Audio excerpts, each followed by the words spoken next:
Hi, my name is Michelle Rolls. I am a natural health educator. I help women and men regain energy, mood, and empower their health and wellness with natural solutions, all while maintaining grounding and happiness in all the chaos that's going on. Um, there's lots of chaos going on in this world right now, and life is busy, and trying to be healthy can seem like a mountain to climb when you're already tired, but you can totally do it. um, I give you the tools that you need to help your body and support your body and your natural health systems, all while maintaining happiness in the chaos. It's kind of that easy button for non-toxic living as well. All right, so today we are going to talk about burnout. Burnout and stress. What are they and why do we need to talk about that? Okay, so burnout is a state of emotional, physical, mental exhaustion caused by excessive and prolonged stress. Stress is something that we all experience and we all go through. Prolonged stress is when our bodies isn't able to get to baseline so that it can recover. And it occurs when you feel overwhelmed, emotionally drained, unable to meet constant demands. As this stress continues, you begin to lose interest and motivation that lead you to take on that certain role in the first place. Burnout reduces productivity and it saps your energy, leaving you feeling increasingly helpless, hopeless, cynical, and resentful. Eventually, you may feel like you have nothing left to give. The negative effects of burnout spill out over every area of life, including home, work, and your social life. Burnout can also cause long-term changes into your body that make you vulnerable to illnesses like colds, flus, and because of its many consequences, it's important to deal with burnout right away. Okay, so let's talk about some signs and symptoms of burnout, and then we'll talk about the difference between stress and burnout symptoms. So first of all, some physical symptoms of burnout. Feeling tired and drained most of the time, frequent headaches, muscle pain, lowered immunity, frequent illnesses, a change in sleep habits or appetite. Some emotional signs are the sense of failure, self-doubt, feeling helpless, trapped, and defeated, detachment, feeling alone in the world, loss of motivation, increasingly cynical, negative outlook, decreased satisfaction and sense of accomplishment.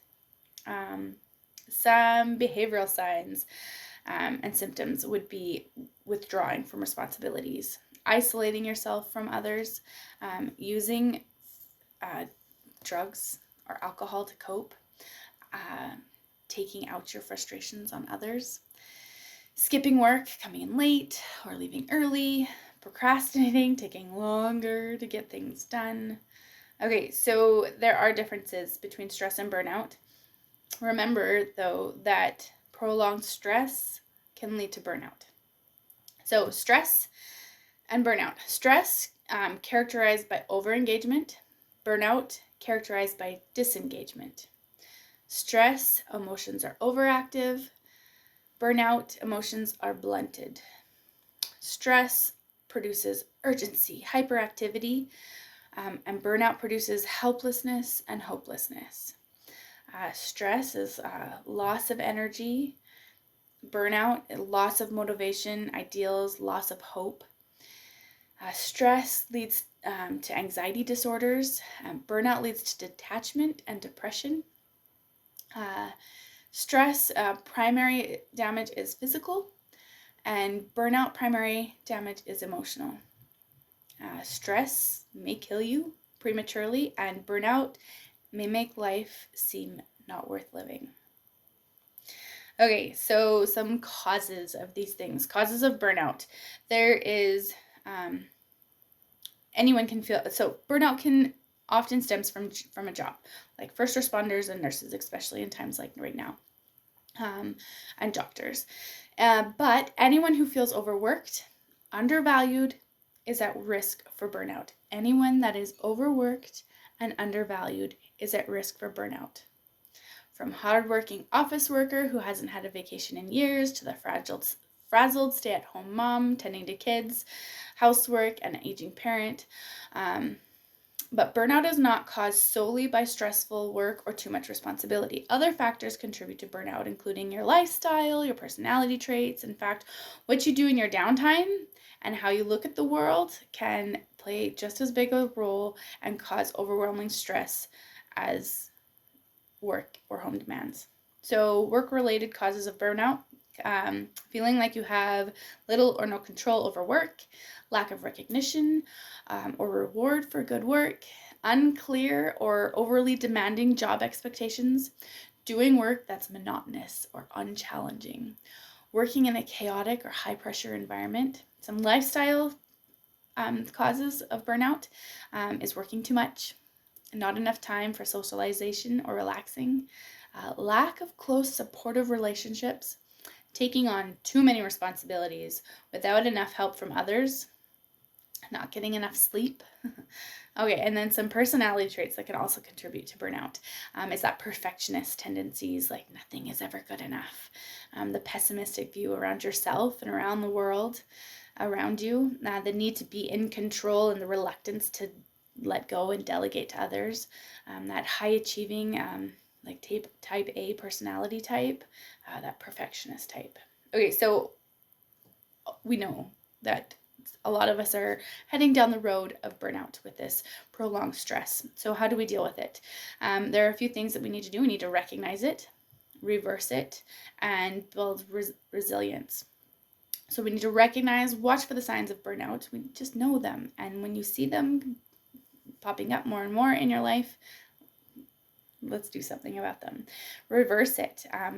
Undo the damage by seeking support and managing stress. And resilience. Build your resilience to stress. Build your resilience to stress by taking care of your physical and emotional health. Okay, so here's a few tips. Our tip 1 is turn to other people. Reaching out to those closest to you. Oftentimes we feel like we can't reach out to those closest to us, but most friends and loved ones will be flattered that you trust them enough to confide in them, and it will only strengthen your relationship. Try not to think about what's burning you out and make the time you spend with loved ones or friends a positive and enjoyable experience. Be more sociable with your coworkers. Developing the friendships with people you work with can help buffer from job burnout. Limit contact with negative people. If you work with a negative person, sometimes you feel like you can't avoid that. Just try to limit the amount of time you spend together.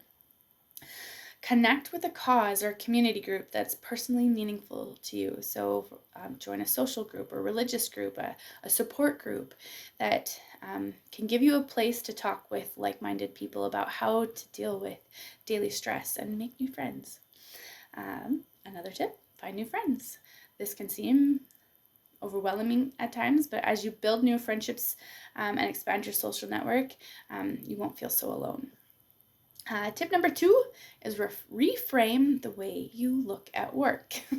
So try to find some value, even in the mundane jobs. Even if it's just chatting with your coworkers at lunch, changing that attitude towards your job can help you regain a sense of purpose and control. Find balance in your life. If you hate your job, look for meaning and satisfaction elsewhere in your life. Your family, your friends, hobbies, volunteer work. Focus on parts of your life that bring you joy.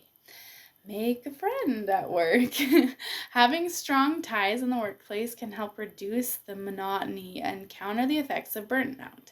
Having friends to chat and joke joke around with during the day can help relieve stress from an unfulfilling, demanding job. And it can improve your job performance, just simply get through a rough day. Another tip is to take time off work. If burnout seems inevitable, take a break. Go on vacation. Use up your sick days. Ask for temporary leave of absence. Anything to remove yourself from the situation. But use the time away to recharge your batteries and repair your mental and physical and emotional self. Tip 3 is reevaluate your priorities. We need to set boundaries. Don't overextend yourself. You need to take a daily break from technology. We need to nourish your creative side. Try something new. Start a fun project. Resume a favorite hobby. Set aside time for relaxation. Yoga, meditation, deep breathing help activate the body's relaxation response. A state of restfulness is the opposite of the state of stress response. Get plenty of sleep. If you have troubles with sleeping, I do have some products that I can suggest to you, but setting a timer and getting a good night's sleep is how your body is going to help repair itself. Make exercise a priority. Now, this isn't exercise for weight loss. This is exercise to get the body moving and to release some of those endorphins. Aim to exercise for 30 minutes or more a day. You can break that up into 10-minute bursts of activity. Like a 10-minute walk can improve your mood for 2 hours. Rhythmic exercise, where you're moving both your arms and your legs, is hugely effective way to lift your mood and increase energy, to sharpen focus and relax the mind and the body. Try walking, running, weight training, swimming, martial arts, or dancing. Okay, so tip 5 is support your mood and energy levels with a healthy diet. Okay, so what you put in your body has a huge impact on your mood and energy levels throughout the day. Minimize sugar and refined carbs. Stress and burnout, people usually crave sugary or carby foods, but these foods lead to a crash in mood and energy. Reduce your high intake of foods that can adversely affect your mood. For example, caffeine, unhealthy fats, or foods with chemicals or preservatives or hormones. So those preserved foods. We need to eat more omega-3 fatty acids to give your mood a boost. The best source of fat are fatty fish. For example, salmon, herring, mackerel, anchovies, sardines, seaweed, flaxseed, and walnuts. Avoid nicotine. Smoking when you're stressed may seem calming, but nicotine is a powerful stimulant and leads to higher, not lower, anxiety levels. Drink alcohol in moderation. I know this is not a favorite thing, but alcohol temporarily reduces worry, but too much can cause anxiety, especially as it wears off. Another is to listen to your body and find where your body needs supports. If you need supports in sleep, omegas, sometimes we need a supplement for those, antioxidants, and so forth. I hope you enjoyed this 15-minute little blurb on burnout and some tips and tricks on how you can reverse and be more resilient. Follow me, click that subscribe button. If you're watching me on YouTube, just follow me on Instagram or request to follow me on Facebook. There's lots of platforms that you can follow me on. I have daily tips on stress relieving tips like stretching, exercises, recipes. I am coming out with a gift. It's a free gift for anybody that subscribes to my email newsletter with lots of tips and tricks on all these things that we just talked about, on actionable things like daily workouts, recipes, stretching, mindfulness, some yoga and meditation in there as well. If you would like that, just go to my link and click on Get Started or Start Here. Or if you're watching this on YouTube, I will put that link in the comments. Thanks again.